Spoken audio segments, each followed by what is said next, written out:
네. 오늘 우리가 함께 살펴볼 성경 본문은 룻기 4장 1절부터 12절까지입니다.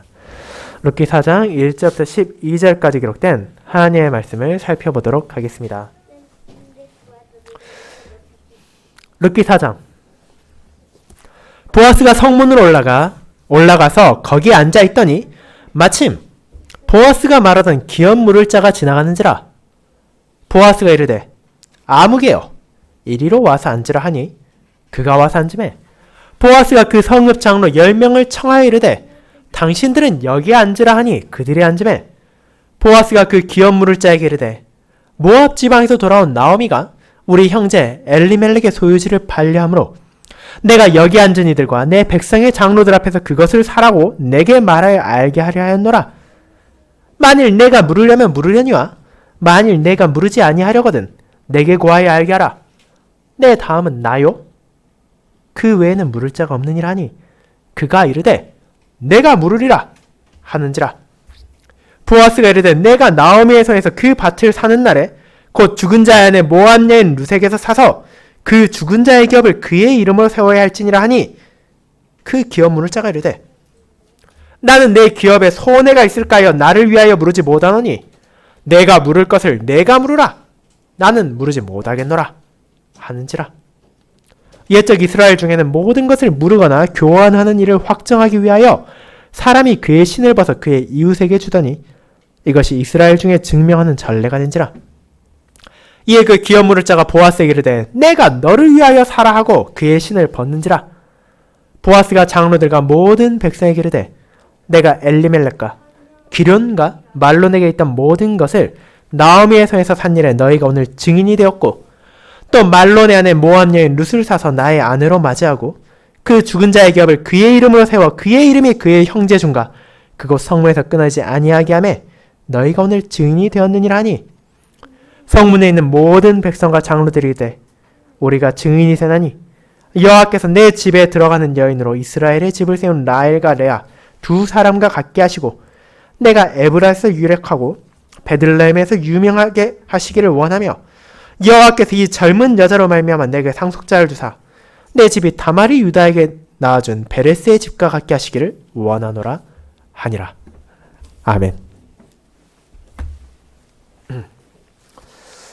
설교에는 시편 37편 11, 12, 13절을 이어서 부르도록 하겠습니다.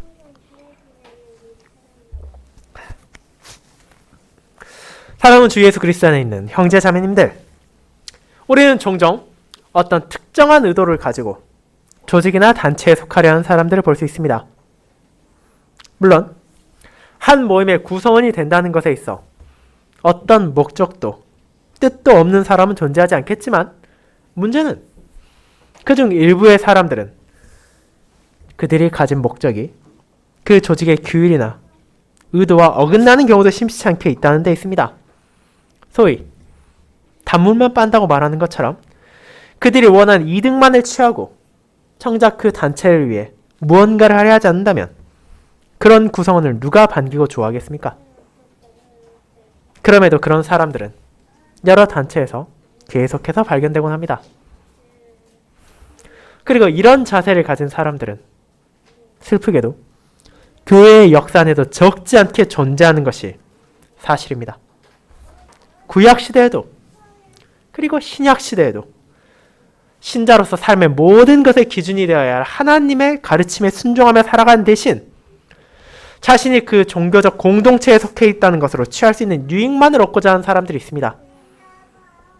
하나님의 말씀을 대할 때도 교회의 질서를 바라볼 때도 형제와 자매를 대할 때도 그 자체를 기쁘게 받아들이는 대신 머릿속으로 계산을 해서 나에게 유리한 것, 나를 편하게 해주는 것은 기꺼이 취하지만 자기에게 불리해 보이는 것, 자기를 조금이라도 신경 쓰이게 하고 부담스럽게 만드는 것에 대해서는 어떻게든 피하려는 사람들이 있는 것입니다. 교회가 눈에 보이는 박해를 받고 압제를 당할 때는 그런 사람들이 줄어들지만 그와 반대로 교회가 외적으로 성장하고 평탄해 보이면 급속도로 그와 같은 사람들이 늘어나는 것이 현실입니다.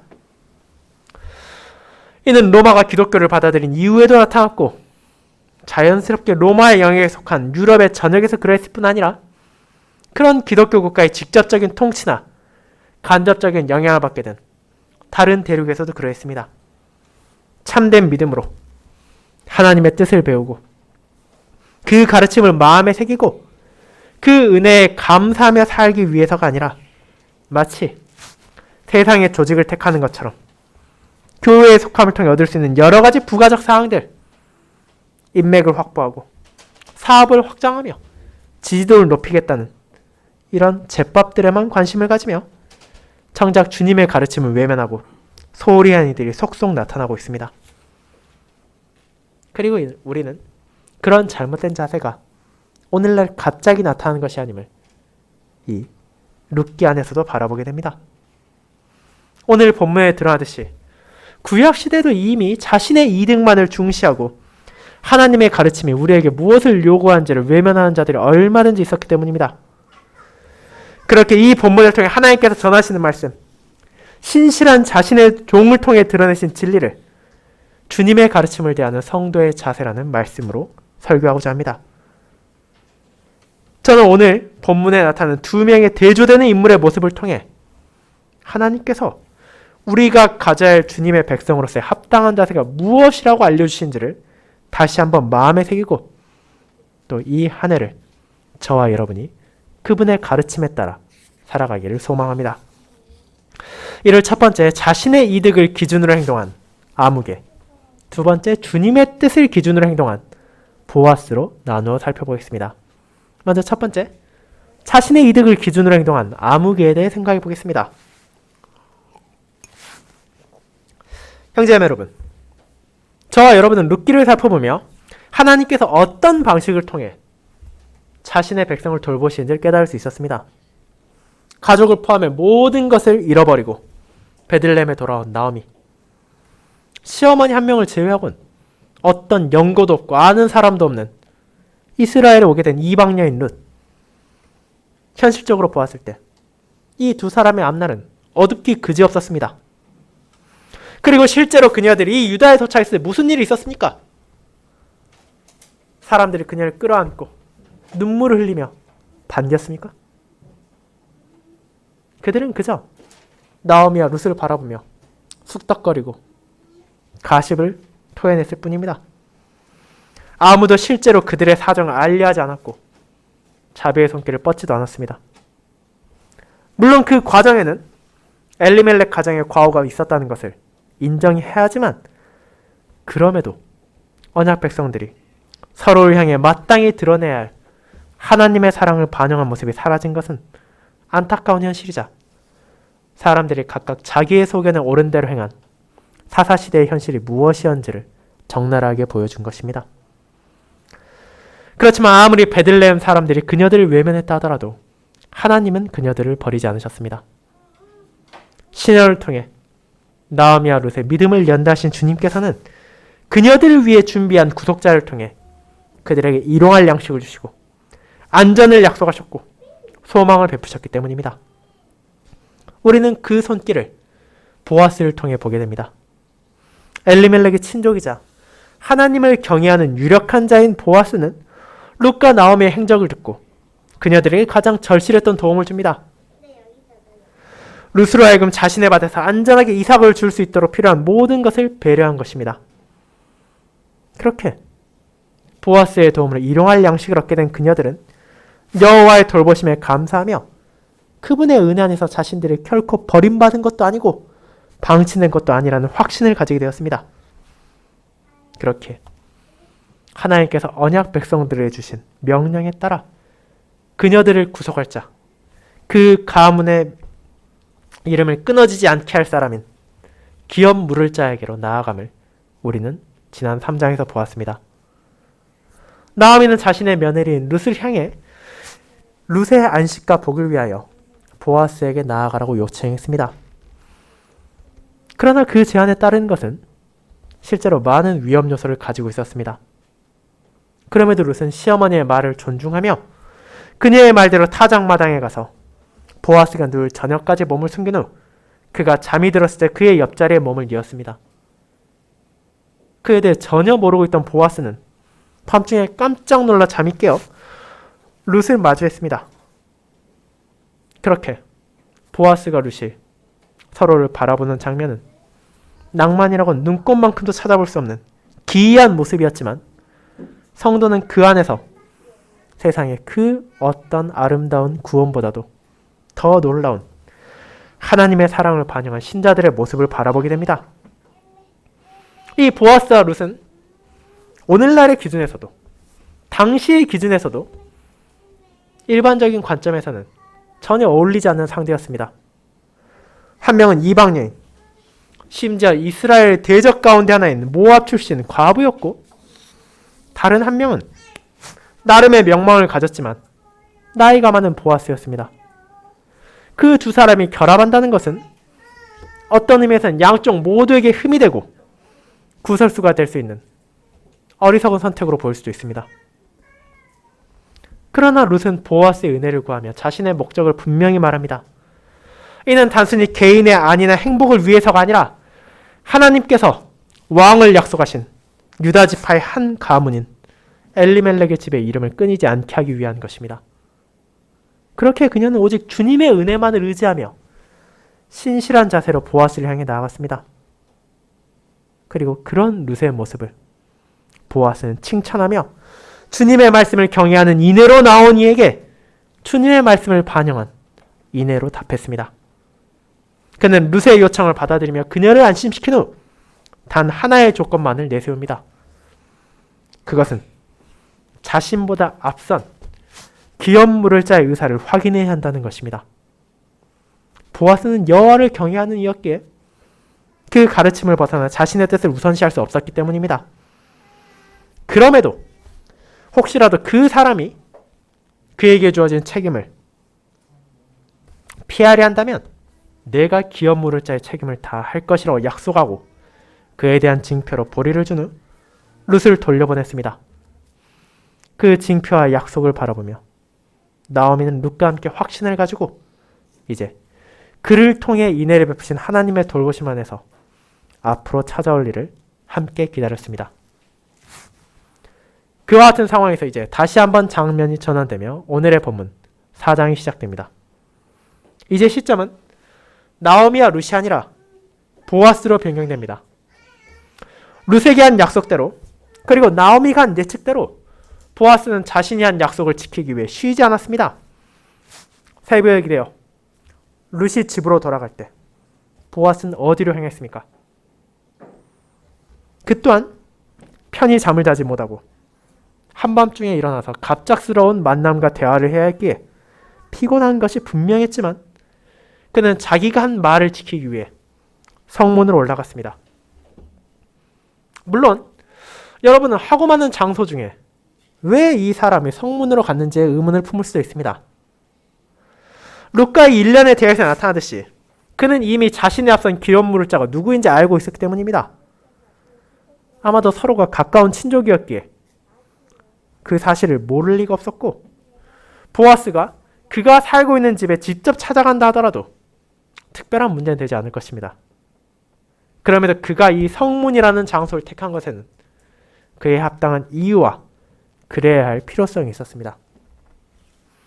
이 성문은 우리가 생각하는 오늘날 한 지방에서 다른 지방으로 넘어가는 경계와는 차이가 있습니다. 과거 이스라엘을 비롯한 근동 지방에서 성문이란 성읍을 방문하는 사람들이 반드시 지나야 하는 장소로서 사람들이 약속을 잡았을 때 모일 수 있는 장소이자 여러 사람들이 오가며 장사를 하는 곳이기도 했습니다.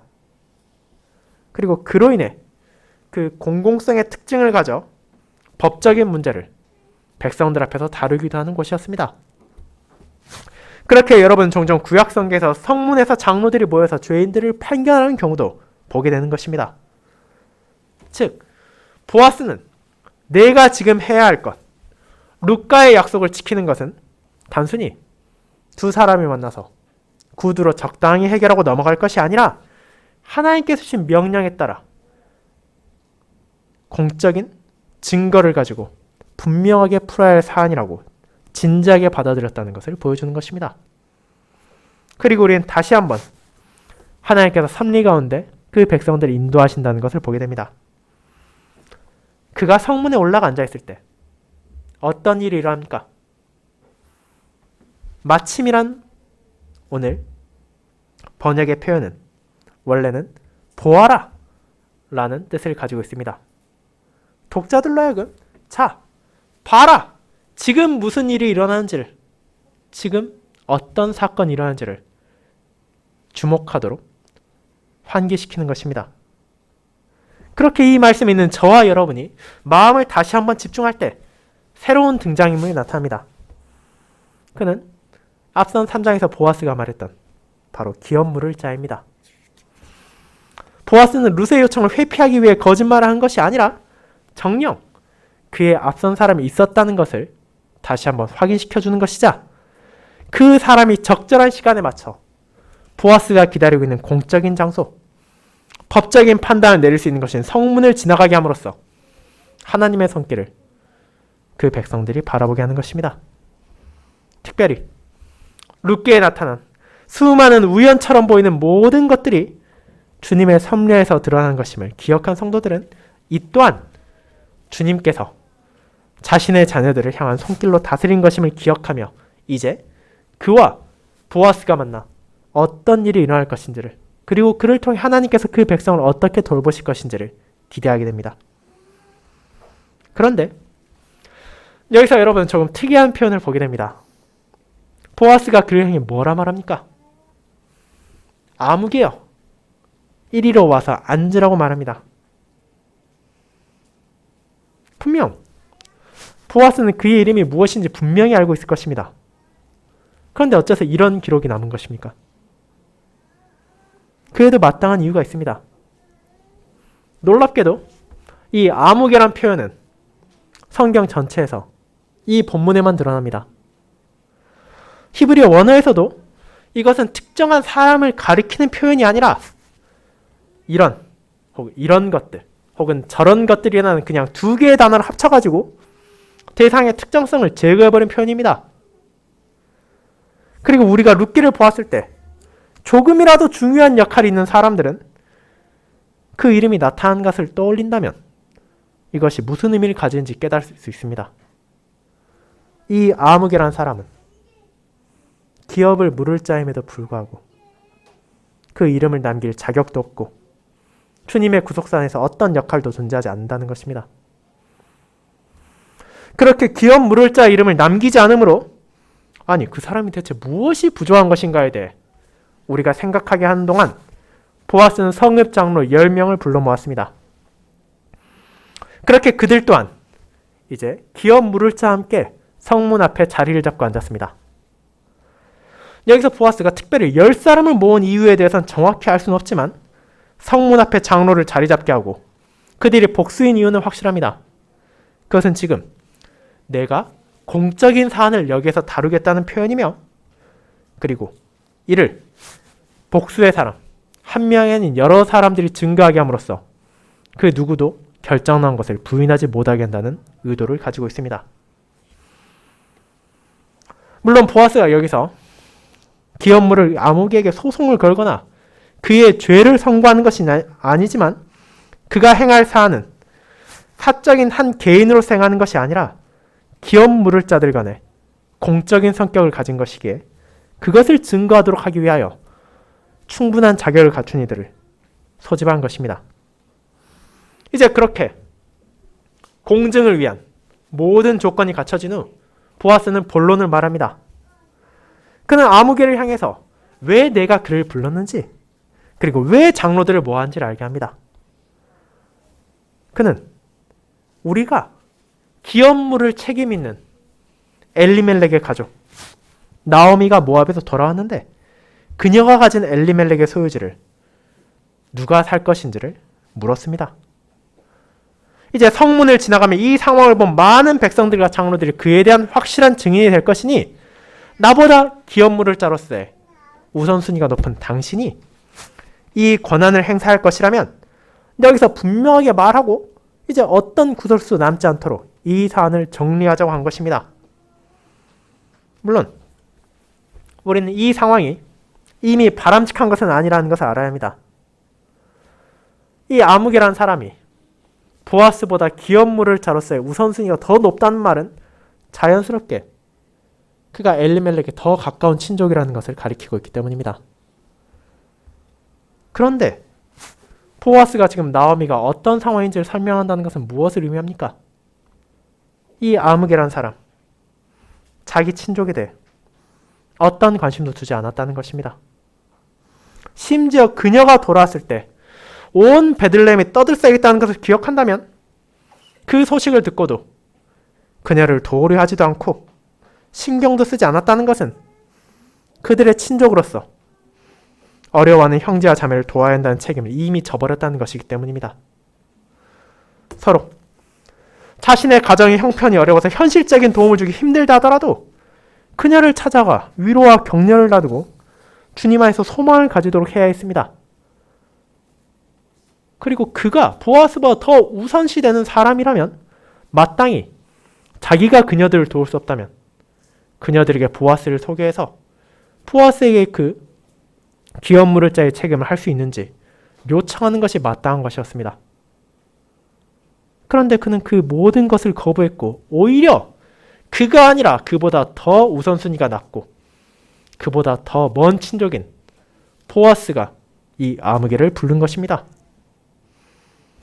그럼에도 보아스는 그 사실을 하나하나 지적하며 그를 꾸짖기보다는 룻에게 말한 것처럼 그럼에도 그가 기업 물을 자의 책임을 지금이라도 깨닫고 그것을 행하려 한다면 그 또한 선하고 좋은 것이기에 담담하게 그의 의견을 물었습니다. 그런데 이 아무개라는 사람 어떻게 합니까? 지금까지 나오미에게 최소한 2달의 시간이 지난 지금까지 어떤 관심도 어떤 배려도 하지 않던 사람이 자기에게 이득이 될 것 같으니 자기가 엘리멜렉의 밭을 가질 수 있게 된다는 것을 알게 되자 즉각 말합니다. 내가 모르겠다. 심지어 원어는 이에 대해 평범한 말 대신 강조형을 사용해서 그가 즉각적으로 보인 반응 안에 숨겨진 속내를 알게 합니다. 그것을 보다 쉽게 말하면 이런 것입니다. 아! 내가 해야지! 나 말고 누가 그 밭을 무르겠는가?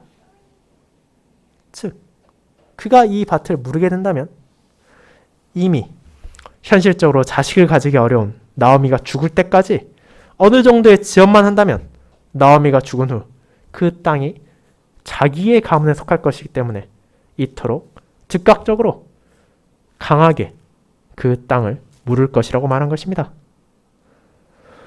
그렇게 자비에는 한없이 게을렀던 사람이 이득에는 누구보다 빠르게 행동하는 것을 우리는 보게 됩니다. 그런데 여기서 그가 나오미의 형편에 일절의 관심도 가지지 않았다는 것이 다시 한번 드러납니다. 보아스가 말하지 않았다 하더라도 떠올려야 되는 한 사람이 더 있기 때문입니다. 그것은 이제 베들레헴에서 신실함으로 소문이 나고 있는 한 여인이었습니다. 그녀가 룻입니다. 만약 나오미가 원래 자기가 생각했던 대로 룻까지 내치고 홀로 베들레헴에 돌아왔다면 아무개의 뜻대로 모든 것이 되었겠지만 보아스는 그로 하여금 당신이 기업을 무르겠다면 책임져야 될 사람이 한 명 더 있다는 것을 밝힙니다. 그것은 바로 이스라엘 백성에게 있어 땅이란 하나님께서 기업으로 주신 특별한 것이기에 만약 당신이 엘리멜렉 가문에 속한 토지를 원한다면 그것을 일시적으로 사용하되 룻을 통해 후손을 얻어 그의 이름으로 세워서 그 가문을 회복하는 것이 우선시되는 목적이라는 것입니다. 그것은 아무개에 있어서 생각하지도 못했던 사안이며 이득이 아닌 손해를 불러올 일이었습니다. 만약 룻이 아이를 잉태하게 된다면 자신은 그 땅을 위해 들인 돈, 즉 나오미와 룻을 보조하기 위해 사용한 돈을 다 날리고 어떤 것도 그의 소유로 삼을 수 없기 때문입니다. 심지어 그 여인이 아무리 신실했다는 소문이 났다 하더라도 모함 여인이기에 그의 명예에도 불이익이 있을 수 있습니다. 그렇게 그는 앞선 답변과 마찬가지로 또 한 번 신속하게 답합니다. 나는 내 기업에 손해가 있을까 하여 나를 위하여 물으지 못하노니 내가 물을 것을 내가 불러라. 나는 무르지 못하겠노라. 여기에서 우리는 그의 주된 목적이 어디에 있었는지를 분명하게 보게 됩니다. 그는 자신의 기업에 이익이 있을 때에만 형제와 자매를 도우려 했습니다. 자기에게 손해가 되는 것은 어떤 관심도 없습니다. 그렇게 혹시라도 보아스의 마음이 바뀔까 싶어 빠르게 자기의 신을 벗어 그에게 주기까지 했습니다. 이 풍습은 아마도 오늘 읽은 신명기 25장에 나오는 계대 결혼을 거부한 자 행동에서 유래된 것으로 보이지만 정확하게는 그와 같은 특정한 상황만이 아니라 일반적인 사안에서도 이제 행위에 대한 보증으로서 서로의 신발을 주고받는 것으로 변경된 것으로 보입니다. 그래서 지금 수많은 사람들 앞에서 신발을 벗어서 보아스에게 준다는 것은 내가 비록 지금 사람들 앞에서 약간의 수치는 당할지언정 나오미와 룻을 포함한 엘리멜렉 가문에 대한 모든 권리와 책임을 방패하겠다는 공적인 선언이었습니다. 그리고 이것은 안타깝게도 당시 이스라엘 법이나 도덕으로는 벌할 수 없는 행동입니다. 그로 하여금 기업을 물으라고 강제할 수도 없을 뿐 아니라 그렇게 하지 않을 경우에도 그의 명예에 누가 될 뿐 다른 처벌이 존재하는 것이 아니기 때문입니다. 하나님께서는 이것을 그들이 하나님의 뜻을 순종하여 사랑 안에 행하길 원했지 그들이 억지로 끌려가서 강제적으로 하기를 바라지 않으셨기 때문입니다. 그럼에도 불구하고 이런 자세가 합당한 자세겠습니까? 그들이 받은 하나님의 명령, 이웃을 사랑하고 특별히 어려움에 처한 형제 자매를 돌보고 그 가문이 끊어지지 않도록 친족들이 도우라는 말의 의도는 이익에 따라 그들을 대하라는 것이 절대 아니었습니다. 그들이 서로를 사랑으로 대하고 하나님께서 주신 사랑을 서로에게 베풀 수 있도록 주어진 지침이었기 때문입니다. 그런데 아무개를 비롯한 수많은 사람들은 그 사실은 잊어버리고 자신의 부와 자신의 권력과 자신의 명예와 같은 허망한 것들의 모든 기준을 맞추고 그에 따라 하나님의 뜻까지도 재단하려 합니다. 그렇게 함으로써 그들이 일시적으로 더 큰 부를 누리고 더 많은 재산을 쌓을지라도 하나님의 뜻을 어김으로 인해 이는 그분께서 이름을 기억하지 않으실 것이란 사실을 인식하지 못하는 어리석은 행동에 불과한 것입니다. 사랑하는 형제자매 여러분, 그런데 이와 같은 아무개의 행동 언제라도 우리 안에서 나타날 수 있다는 것을 기억해야 합니다. 모든 사람의 본성은 분명 악으로 기울어져 있으며 하나님을 경외하고 이웃을 자신과 같이 사랑하기보다는 내 이익에 따라서 하나님의 가르침도 무시하고 이웃을 이용하려 하기 때문입니다. 심지어 주님의 은혜가 없다면 그런 행동이 잘못된 것이라는 것조차 깨달을 수 없습니다. 그러나 저와 여러분은 하나님의 자비를 통해 거룩한 말씀을 받았을 뿐 아니라 우리가 그것을 어떻게 대해야 되는지도 알게 되었습니다.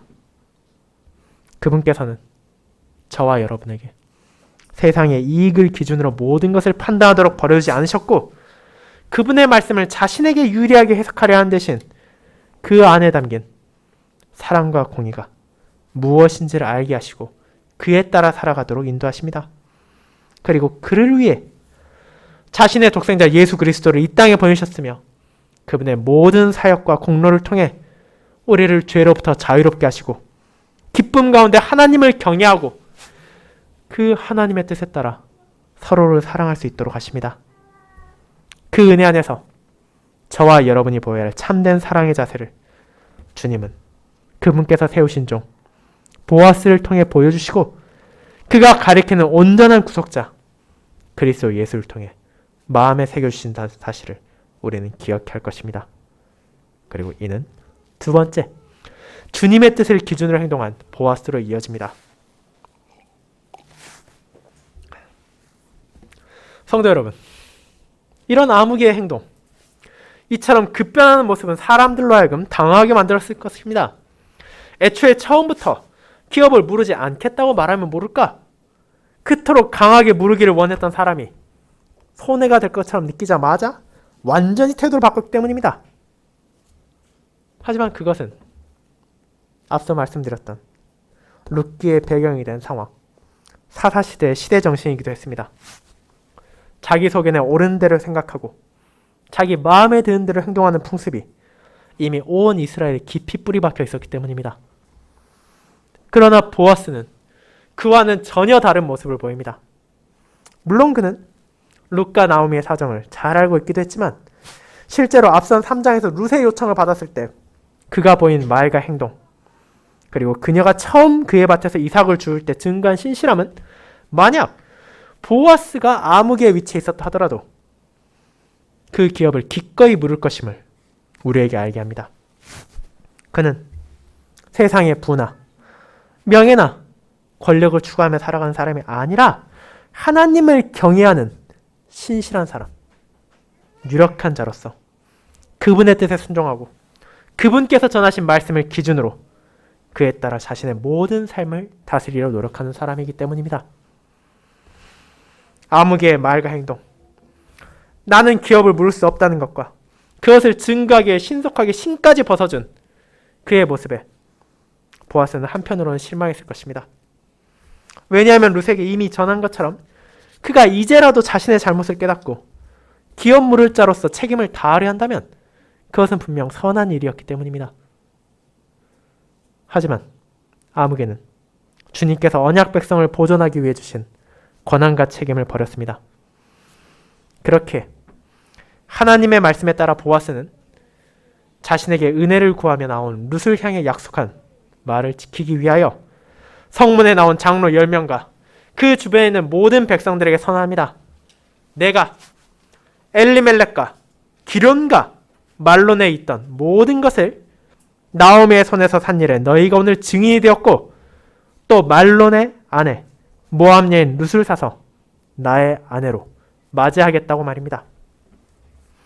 그는 아무개와 달리 자기의 친족 엘리멜렉 가문의 기업을 탈취하고자 하지 않았습니다. 그는 그 가문의 모든 것에 대한 권리를 가져갈 것이고 이는 재산만이 아니라 그 가문에 속한 나오미와 룻에 대한 책임까지도 마땅히 지겠다는 것이었기 때문입니다. 그리고 보아스는 그와 같이 권한과 책임을 받아들인 목적을 분명히 밝힙니다. 이는 다른 무엇도 아닌 그 죽은 자의 기업을 그의 이름으로 세워서 그의 이름이 그의 형제중과 그곳 성문에서 끊어지지 아니하게 함에 있었습니다. 즉, 그는 자신의 사역을 위해 기업을 물은 것이 아닙니다. 룻이 자녀를 낳는다면 그가 일시적으로 관리한 엘리멜렉 가문의 소유는 모두 그 자녀에게로 돌아갈 것입니다. 그것은 재정적 부담과 헌신에도 불구하고 보아스 자신에게는 아무것도 남지 않은 어리석은 선택으로 보일 수 있습니다. 하지만 그는 그것이 주님께서 그 백성을 보존하기 위해 주신 가르침에 따르는 것임을 알고 있었기에 그를 통해 하나님께서는 자기 백성에게 이득에 따라서가 아니라 오직 신실함 안에서 그들을 저버리지 않는 구속자의 모습을 보여주신 것입니다. 그런 보아스의 모습은 오늘날 우리에게만이 아니라 당시의 베들레헴 거민들에게도 상당한 충격을 주었습니다. 그들은 자신들의 본 것에 대한 증인이 되었을 뿐 아니라 이제 하나님을 경외하고 자기들이 쉽게 내릴 수 없는 그런 결정을 내린 보아스를 축복합니다. 그런데 여러분은 그 축복의 내용도 조금 특이하다는 것을 볼 수 있습니다. 그들은 그저 추상적으로 보아스를 축복하는 것이 아니라 아주 구체적인 사례를 들어 그 결혼에 대한 감정을 보여줍니다. 라헬과 레아를 축복하신 것처럼 보아스가 에브라에서 유력하고 베들레헴에서 유명하게 하시기를 다말이 유다에게 낳아준 베레스와 같이라는 문구들이 나옵니다. 이 중 가운데 나오는 보아스에 대한 축복은 이해하기 어렵지 않습니다. 자신의 이득에 따르지 않고 하나님을 경외하며 신실한 모습을 보인 것이기에 그 주님의 경외하는 모습이 에브락과 베들레헴 땅에서 전해지길 바란 것이기 때문입니다. 그렇다면 라헬과 레아, 다말, 이 세 명의 여성은 어떤 의미에서 나타났습니까? 라헬과 레아는 가나안 출신이 아닙니다. 그럼에도 그녀들은 자신들의 아버지 라반과 같이 우상 숭배자였습니다. 그런데 하나님께서는 그녀들을 통해 무엇을 세우셨습니까? 야곱의 가문을 세우시고 언약 백성들이 끊어지지 않도록 하셨습니다. 그리고 그것을 우리는 작년 창세기 후반부를 통해 다시 한번 잘 보지 않았습니까? 그런 의미에서 지금 베들레헴 백성들이 라헬과 레아를 사례를 들며 보아스를 축복한 것은 모압 출신인 루시라 하더라도 하나님의 뜻 안에서 엘리멜렉 가문의 계보를 이어가게 될 것이라는 의미의 축복입니다. 그리고 다말을 통한 축복은 이 상황을 그들이 어떻게 보고 있는지를 더욱 분명하게 보여줍니다. 다말과 유다의 관계는 더욱더 정상적이지 않았습니다. 다말은 자신을 향한 유다의 대우에 불만을 가졌습니다. 그렇게 그녀는 창녀 행세를 했고 유다와의 관계를 통해 베레스를 낳았습니다. 그리고 그런 그녀는 룻과 유사한 점이 분명 있습니다. 다말 역시 이방인 출신이었고 자식을 가지지 못하고 남편을 잃었습니다. 그리고 그녀들은 자신을 구속할 자를 향해 몸을 단장하고 나아갔습니다.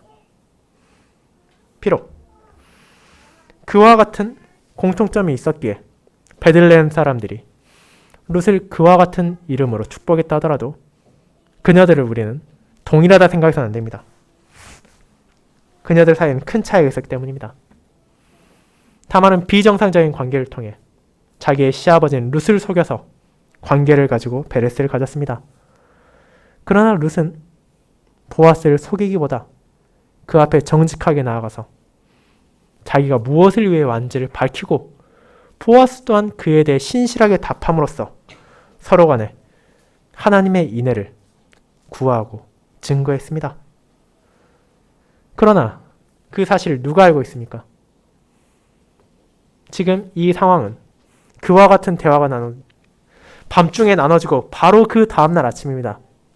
그렇게 일반적인 베들레헴 사람이 보았을 때 지금 룻과 보아스의 관계는 마치 다말과 유다의 관계처럼 이상한 면이 있다는 것을 분명 느꼈다는 것입니다.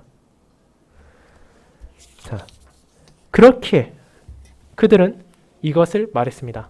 하지만 동시에 이것은 저주는 아닙니다. 하나님께서 그런 다말까지도 사용해서 유다의 계보를 이으셨기에 이제 보아스와 룻을 통해서도 엘리멜렉의 어리석은 판단으로 인해 끊어질 뻔한 가문이 이어지길 바란다는 것을 밝힌 것이기 때문입니다. 그리고 그것은 그 축복을 하던 모든 사람들이 알지 못하던 놀라운 사실로 향하게 됩니다. 이 축복이 가리키는 것처럼 룻의 신실함과 보아스의 신실함은 주님의 신실하심 안에서 온 이 베들레헴을 향해 증거되었고 그와 같이 현숙한 여인과 유력한 남성은 주님의 은혜 안에서 맺어짐으로 엘리멜렉의 계보를 잇게 할 뿐 아니라 그 엘리멜렉의 계보 안에서 마침내 하나님께서 베레스를 통해 계보를 이어가신 왕, 자기의 언약 백성을 위한 왕인 다윗이 등장하고 또 그의 후손으로 이 땅에 찾아올 예수 그리스도를 바라보게 하시기 때문입니다. 그렇게 우리가 보게 되는 것은 단순히 한 가정의 아름다운 결합이 아닙니다. 이제 성도는 그 안에 역사하시는 하나님의 손길을 보게 됩니다. 룻기에 하나님께서는 수많은 우연으로만 보이는 섭리들을 통해 자신이 택한 구속자 보아스를 통해서 나오미와 룻을 건지시고 엘리멜렉의 가문에 은혜를 베푸셨습니다. 그리고 그분께서는 그 모든 사랑과 돌봄이 그분을 위한 유무형의 이득을 가져오기 때문에 행하신 것이 아니라는 것을 밝히십니다. 그 모든 것은 오직 언약의 신실하심으로 그 백성을 돌보시고 그들을 위한 구속 역사를 성취하시는 하나님의 손길에서 주어졌습니다. 그리고 이는 보아스가 그림자로 가리켰고 그의 후손으로 오실 모든 성도들을 위한 온전한 구속자 예수 그리스도 안에서 확실하게 증거되었습니다. 그분께서 오셨을 때 당대의 종교 지도자들, 권력자들은 오늘 본문에 나온 아목의 하등에 다를 바도 없이 사리사욕과 이득을 챙기기에 바빴고 그를 위해서라면 하나님의 명령을 왜곡하고 외면하기를 부끄러워하지도 않았습니다. 그러나 그런 어리석은 이들과 달리 예수님께서는 스스로를 낮추시고 그 백성을 위한 하나님의 신실함을 보여주셨습니다. 그분은 자신을 높이는 대신 자신을 낮추셨고 자신이 소유하기보다는 자신의 것을 베푸셨습니다. 자신에게 주어진 양떼들을 향해 멈추지 않고 하나님의 말씀을 선포하셨고 하나님의 공의를 깨닫게 했을 뿐 아니라 그분의 사랑까지도 숨기지 않으심으로 그들에게 주어진 안정과 평안을 약속하셨습니다. 그리고 이 놀라운 사실을 수많은 백성들 앞에서 선포하실 뿐 아니라 자신의 모든 것을 통해 증거하심으로 그 증인이 된 사도들과 제자들이 이 아름다운 복음을 노래하며 온 세상에 선포하도록 자신의 영이신 성령 하나님을 통해 인도하심으로 오늘날에 저와 여러분에게도 그 신실하심을 깨닫게 하신 것입니다. 사랑하는 성도 여러분, 이제 우리는 그런 주님의 은혜 안에서 우리에게 주어진 하나님의 가르침을 어떻게 대해야 되는지를 알게 됩니다. 세상의 많은 사람들은 자기 이득에 따라 조직을 떠나기도 하고 단체의 규칙을 악용하기도 합니다. 하지만 성도는 교회에 속하게 된 것, 그 자체가 하나님의 은혜로운 인도에 따른 것임을 고백하며 나의 무언가나 사회의 풍조나 개념보다도 그분의 뜻이 더 우선시되어야 된다는 것을 담대히 선언합니다. 그리고 그와 같은 신실한 자기의 백성들을 인도하심으로 하나님께서 이 세상에 그분의 신실함을 증거하시기에 우리는 모든 염려와 불안을 내려놓고 그분의 가르침에 따라 그분의 사랑을 드러내며 이 세상에 하나님의 신실하심을 선포할 수 있습니다. 그런 우리를 하나님께서 결코 외면하지 않으시며 돌보실 것이기에 그 길을 나아가는 것은 괴로움과 시련을 향해 가는 것이 아니라 오히려 참된 복을 누리며 살아가는 것이고 그런 신실함을 함께하는 성도들과 함께 하나님의 신실하심에 증인이 되어야 할 것입니다. 그와 같은 삶, 하나님의 신실함을 의지하며 그분의 뜻에 따라 성도의 신실함을 서로에게 나타내고 세상에 증거하는 삶이 이번 한 해에도 저와 여러분을 통해 밝히 증거되길 소망합니다. 아멘.